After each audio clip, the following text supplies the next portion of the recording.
வருமானத்திற்கு மிகுதியாக சொத்து சேர்த்த வழக்கில் அமைச்சர் அனிதா ராதாகிருஷ்ணன் கடந்த 5 ஆண்டுகளாக சிறைப்பிடிக்கப்படாமல் எப்படி தப்பித்தார் என தனக்கு தெரியவில்லை எனவும், திருச்செந்தூர் தொகுதியை திமுகவினர் தங்கள் சொந்த குடும்ப சொத்தாக மாற்றி வைத்துள்ளார்கள் எனவும் அண்ணாமலை குற்றம் சாட்டியுள்ளார்.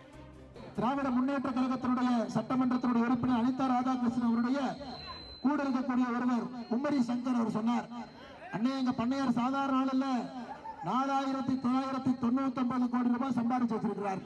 அது எப்படி சம்பாதிச்சு வச்சிருக்கான்னு எனக்கு தெரியல.